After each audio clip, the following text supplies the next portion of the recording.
Hey, what's going on, guys? Today I want to talk about my, hold on here, turn around real quick, my Supra, right there, and we're going to talk about how broke it's making me, how much money really I'm spending. So I know a lot of people usually are very interested in the kind of money being spent on a vehicle, and I think the Supra is a good topic. Let's go to the garage real quick. Man cave in here, or this is adult Toys R Us. The bikes are not mine, roommates. And my car will be faster. Yeah, not a video on that one. Anyway, so I know a lot of people do videos on like how much cars are, but lately a lot of the bigger YouTubers, they do things because it's good for their channel, because they have a big channel and it's their it's their solo, it's their income, it's their main income, it's their main career really. So what they do makes some sense, and they spend a lot of money. But I'm actually going to tell you guys, somebody who I do this for fun. I'm not really making any money. Hopefully one day I make a little extra coins and just play around with stuff would be my main goal. But I kind of want to go over, what this has costed me and what you can expect a car like this to cost you. Some of the unexpected costs has already occurred, and I think you guys will be interested. So I'm building the short block. I'm building the 5-speed that came with it, the R154, which is out of the MK3 Supra. I had a very well-known shop do it, so I'll give you all the pricing for that. And I'll also just give you all the pricing I put into the car so far. And but before we do that, let's get on the road. We're actually got to go to Freed Engineering to pick up the short block and the trans, and then we'll go over the pricing and everything. Alright guys, let's get going. Check all this traffic going to the shore. Everybody driving like this. Yeah. Use the left lane to take exit 1A. I know. Guess where we're not going, boys? We are not going to the shore. Yeah, let's get out of here. Peace.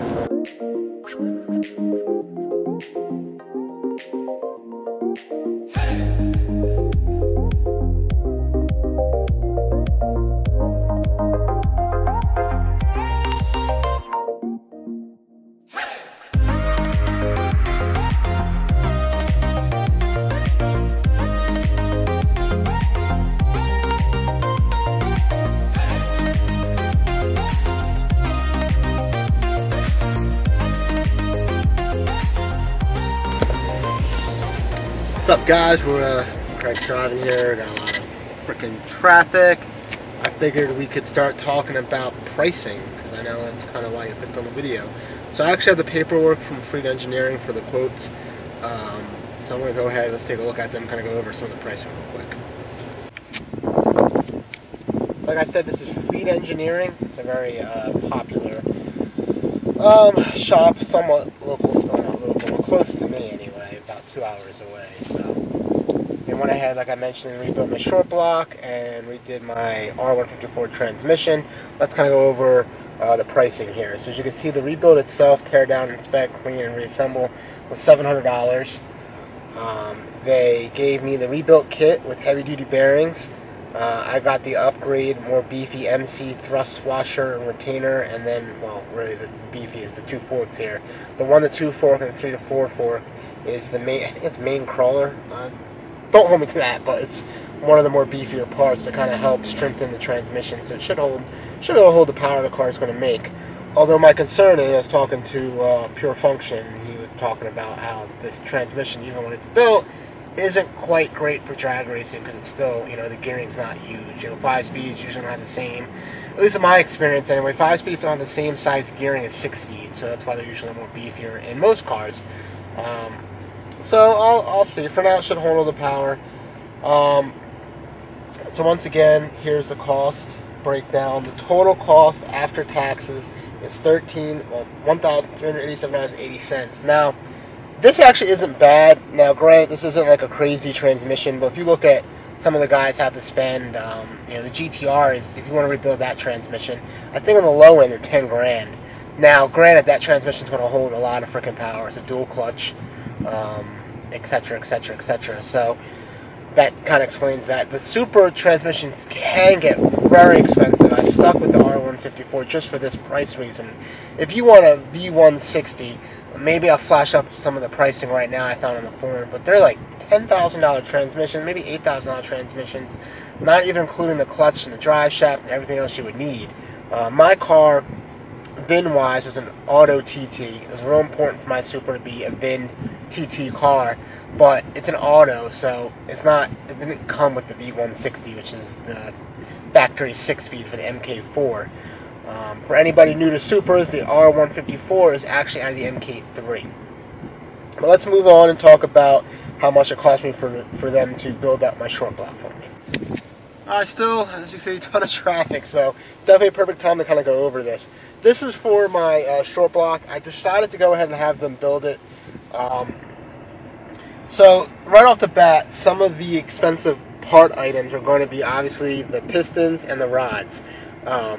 Mainly H-beam rods. I have no idea how to pronounce this, so get ready to make fun of me, but Wisco? W-I-S-E-C-O? Wisco pistons. $800 for the pistons, $630 for the rods. Keep in mind this is a 6-cylinder. I have the standard bearings and rods and thrust bearings set. ARP main studs. Now, where it gets real expensive, obviously, is the labor. You know, they're charging me $1,920 to strip the block, which includes a lot. Though. Includes the machine work. You know, you can read right here everything that includes. So, after labor, look at this guy. Look at this guy. This is crazy. I'm sorry. I didn't mean to interrupt. So, they're calling for 16 hours of labor, guys, and that's probably pretty accurate. It's a lot to do what they're doing. So, after the parts and after the expensive labor, my total is $3,910. They made me put down a $2,000 deposit to cover, you know, the parts.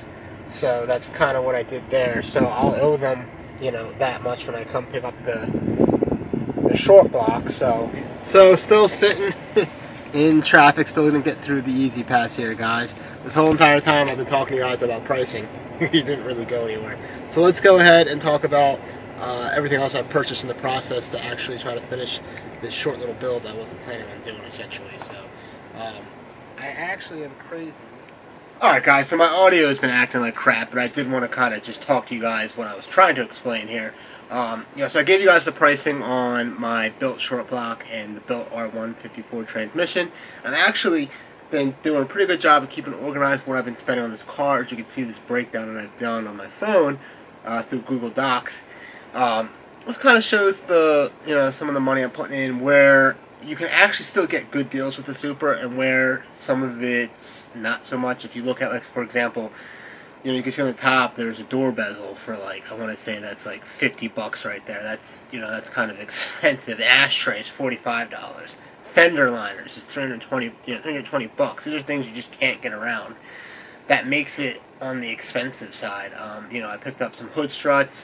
So what I really want to focus on is also that you can see some of the money I put into the interior. It's really what I wanted to originally do with the interior and the exterior, because that's where the car needs a little bit of love.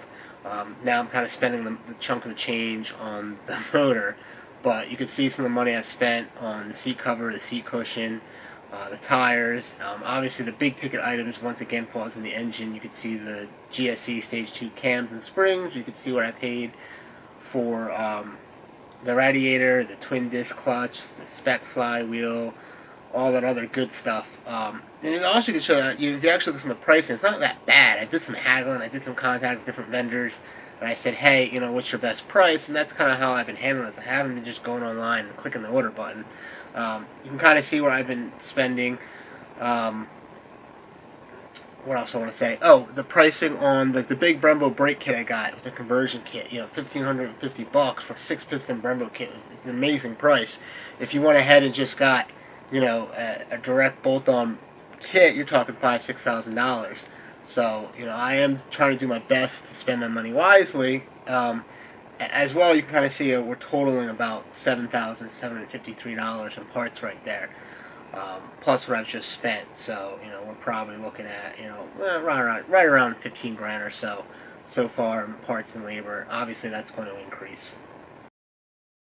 Quick background story how I ended up with the Supra was, when I first started this channel, I had my Mustang, which I still have. It was turbocharged. I don't even know if I picked up my Scat Pack yet. I might have had my Scat Pack when I started the channel. I don't remember. My Mustang was my toy, and it was turbocharged. I swapped out to a beefy 6-speed from the GT500. Parts were definitely cheaper to modify this car, and it was a fun car. It was a really good sleeper. Nobody had any idea it was turbocharged. It had stock wheels. You could kind of see the intercooler in the bumper a little bit, but man, I would just mess with people all day long. It was a lot of fun. I eventually blew up the motor. You know, I had a lot of parts for it. I ended up selling a lot of parts for it because I had a lot of parts to really just build this car and make it pretty fast, relatively fast. And, you know, I said to myself, you know, do I really want to put the time and the money into this car? It's very sentimental, but not worth anything. Like this, you know, cars in general, especially American cars, they have advanced so much over the 10 years.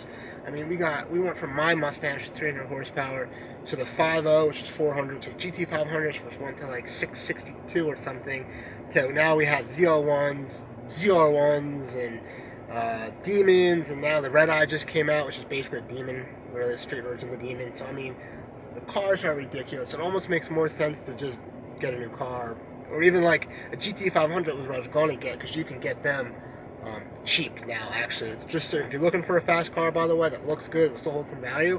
I definitely recommend the GT500. It was a car I was going to get. It just so happened that I was out with the woman one day and came across a red Supra. Ended up talking to the guy. I haven't, at the time, I haven't seen one in forever. Now I've made some Supra friends, so I see them a little more often. But I went on Craigslist that day and found mine. I couldn't believe it. It was, you know, priced reasonable. It was actually owned by a bunch of guys called Flag Nor Fail. I didn't know who they were, but found out that they're pretty popular, so that was pretty cool. So that's kind of how I ended up with the car, and like I said, I wasn't trying to spend crazy money. I said, screw it, I'm just going to have like a nice street car. I don't really care about going to the drag strip right now. And that ended up not really being the case. I'm still putting money into it, so I'll see either let's get back on the road. We're almost out of this traffic jam. I kind of went over the pricing, but stick through. Let's go pick up my short block and my trans. Let's see what they got to say. And Ryan from Pure Function actually dropped off his diff, so I'm going to see if it's there, if they start working on it yet, because these guys do take their time, and I'm sure they're real busy, but they definitely had my stuff for a while, so I'm glad to go pick it up. Doesn't really matter because we're just so busy. It's not like we would have had the time to really get this done anyway, so that's life. Let's get back on the road.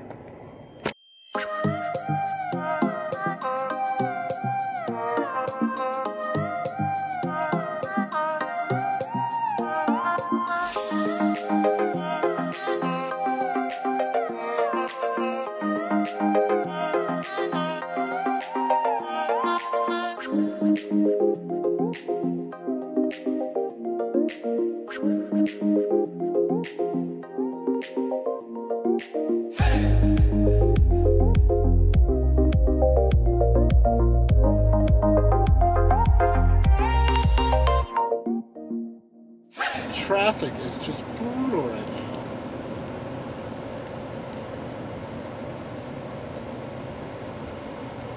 Jeez.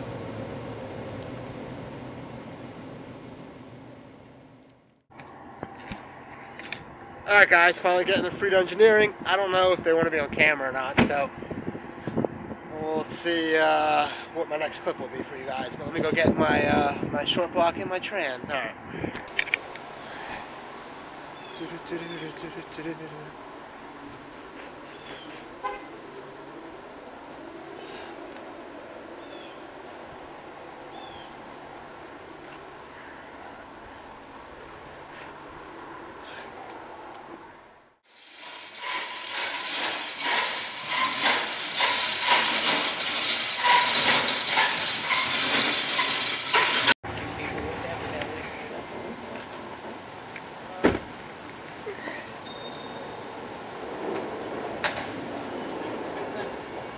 Alright guys, we're heading back from picking up the short block and the trans. I actually just got done talking to Ryan from Pure Function. Thank you, buddy. I'm sure you're watching, so you must watch all my videos. Thank you.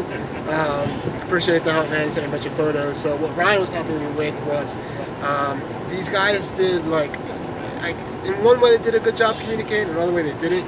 You know, they did communicate with me like, hey, you definitely need another crank. We got some decent used, good condition cranks, like $150.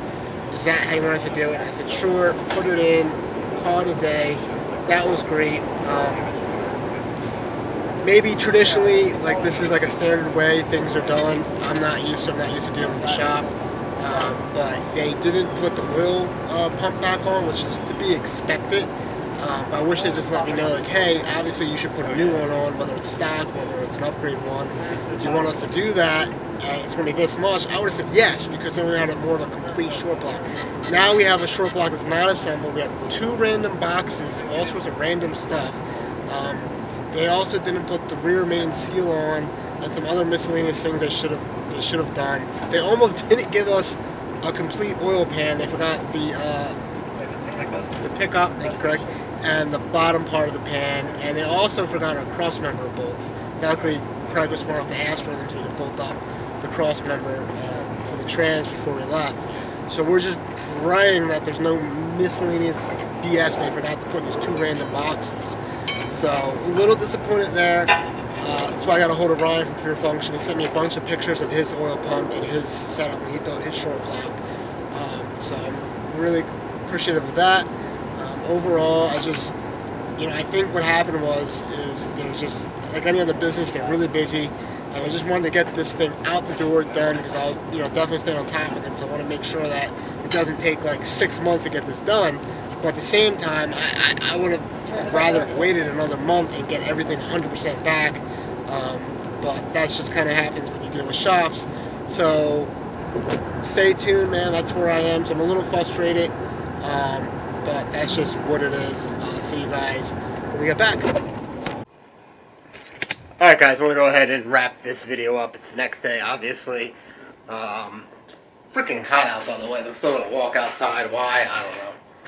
But, just want to wrap it up. I got the short block and the trans in the garage. Keep you guys updated with the build on the Supra. I gave you guys the cost on everything. So, kind of want to end it on a positive note. I think I've learned a lot. I think I've learned a lot how like shops work. I'm not necessarily coming at fleet engineering as if they did everything wrong. I do think they could have communicated a little bit better, like I mentioned earlier. But at least I've learned a lot. I think how I'd handle it differently now. But oh, we got Mr. Will. I haven't seen my neighborhood friend in a while. Alright guys, sorry about that. My buddy right there is leaving, and I haven't seen him in a while, so we had the BS.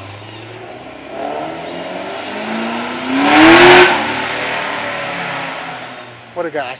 Anyway, so I just want to sign off. I forget where the hell I left off. So, if you like the video, hit the like button. I want to see more videos like it. Go ahead and smash that subscribe button, and comment below what you think on everything. And hopefully I'll have the Supra up and running soon. I'll see you guys next video. Alright, peace.